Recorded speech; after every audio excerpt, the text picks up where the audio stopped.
في قلب أفغانستان وسط الحرب والدمار، كانت ليلى قاعدة في البيت طول اليوم، مش قادرة تسيب جوزها المريض اللي اتضرب برصاصة في رقبته وقت القتال. الراجل ده مش قادر يتحرك ولا يتكلم، وحالته صعبة جدا، ومفيش تشخيص طبي واضح له. حتى الدكتور بتاع القرية قال لها إنه جوزها دخل في غيبوبة ممكن يفوق منها بعد أسبوعين، لكن بعد مرور شهر كامل ما كانش في أي تحسن. ليلى كانت دايما بتدعي ربنا في صلاتها، بتتمنى معجزة تخلي جوزها يقوم ويتشافى. معاها بنتين صغيرين، واحدة عندها 5 سنين والتانية 3، والولاد دول مش قادرين يساعدوها في حاجة بسبب صغر سنهم. في ليلة من الليالي البنات قالوا ليلى إنهم جعانين، لكنها لما دورت لهم على أكل في البيت ما لقيتش حاجة. اضطرت تنيمهم وهم جعانين، والوجع في قلبها كبير. تاني يوم راحت الصيدلية عشان تجيب المصل لجوزها، لكن الدكتور هناك رفض يديها الدواء إلا لما تسدد الفواتير اللي عليها، وليلى ما كانتش معاها فلوس. اضطرت تاخد بعض الدواء وتمشي. لما رجعت البيت لاحظت إن المصل خلص، فاستبدلته بخليط من السكر والمية وحطته لجوزها.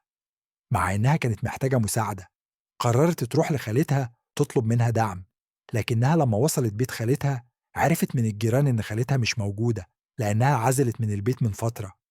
ليلى اتصدمت وحست بالإحباط.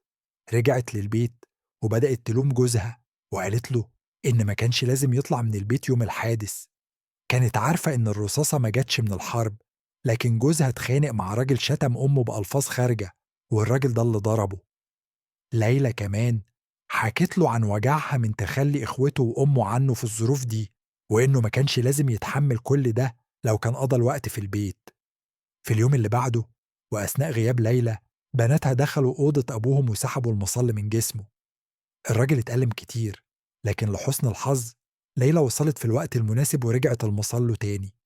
وبعدها بدأت غارات جوية من العدو تقصف المدينة. ليلى جمعت بناتها وروحت تستخبي في ملجأ مع جيرانها. قعدوا هناك يوم كامل لحد ما القصف هدأ. لما رجعت البيت فرحت لما لقيت جوزها سليم وما تأذيش، لكن القصف رجع تاني، فاضطرت تاني تستخبي في الملجأ مع بناتها. في الغارة دي جنود العدو اقتحموا البيت. لما لقوا جوزها مريض ومش قادر يتحرك ما قتلوهش، لكن سرقوا الخاتم اللي كان لابسه وبعض حاجات تانية. قلبوا البيت كله. وبعد ما مشوا ليلى رجعت البيت ووجدت كل حاجة متسرقة، حتى خاتم جوزها مش موجود.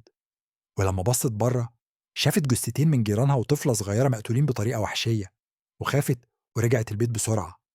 مش قادرة تعيش في الظروف دي، أخدت بناتها وروحت بيت خالتها القديم، وطلبت من الجيران عنوان سكن خالتها الجديد.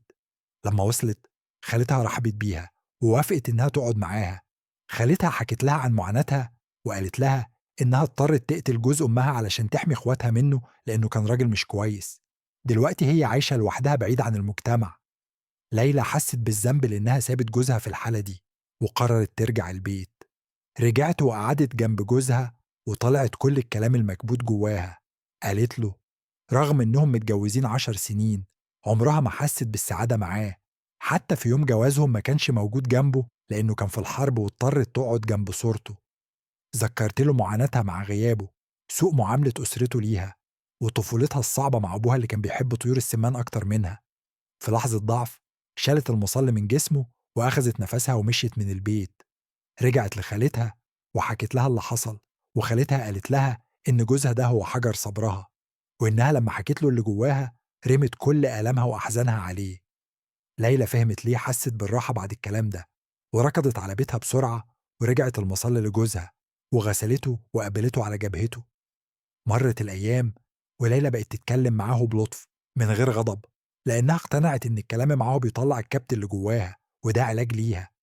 في الوقت ده الحرب مستمرة وجنود العدو بيهجموا على المدينة مرة تانية. ليلى خايفة على جوزها وراحت تخبيه في مكان سري داخل البيت. بعدها ظهر جنود العدو وهجموا البيت وسألوها مين هي ومين معاياها وهل متجوزوا ولا لأ. ليلى عشان تحمي جوزها كذبت وقالت لهم إنها أرملة وعايشة لوحدها، وإن البيت هو مكان شغلها. قائد الجنود بطلع لها احتقار، لكنه ما أذهاش وطلع مع الجنود بتوعه. تاني يوم ليلى صحت على صوت خطوات وفضلت خايفة. فضلت تخبي جوزها تاني في المكان السري. بعد شوية دخل عليها جندي شاب كان مع الهجوم قبل كده، لكن المرة دي جاي لوحده. قرب منها ساكت ورمى شوية فلوس على الأرض. عشان كانت وحيدة ومش قادرة تقاوم، استسلمت له ودخلوا علاقة حميمية. بعد ما خلصوا الجندي مشي.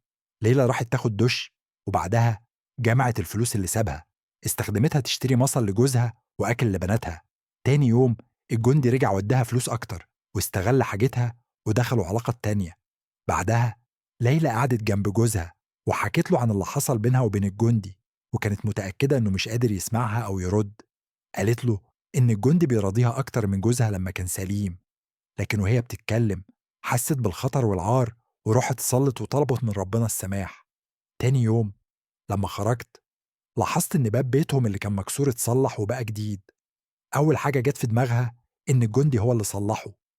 بعد فترة الجندي جه لها تاني، المرة دي مش عشان علاقة، لكنه وراها حروق وطلقة رصاص، وقال إنه اتعذب كتير في الأكاديمية العسكرية. ليلى اتأثرت جدا بقصته وراحت خالتها تحكي لها عن العلاقة والظلم اللي اتعرض له. رجعت البيت لقت كيس مليان فواكه وأكل، وجنبه هدية سلسلة ذهب من الجندي. فرحت جدا. دي كانت أول مرة من سنين طويلة تتحس إنها ست فعلا، وإن في حد بيحبها. بعدها اعترفت لجوزها إنه كان عقيم، وإن البنات اللي معاهم مش بناته إنما من راجل تاني. وفي اللحظة دي حصل شيء غريب.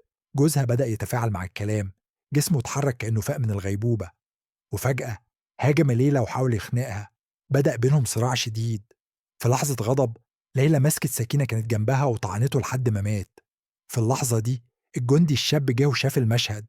وبكده ولحد هنا بنكون خلصنا ملخص فيلمنا النهاردة، اللي حمل معاه قصة مليانة ألم وصراع وأمل وسط الظروف الصعبة. لو عجبك الفيديو ما تنساش تعمل لايك وشير وتشترك في القناة عشان يوصلك كل جديد من ملخصات الأفلام الحصرية والمشوقة. تابعونا دايما على ريكاب تريكس، وهتلاقوا دايما كل جديد ومميز. سلام.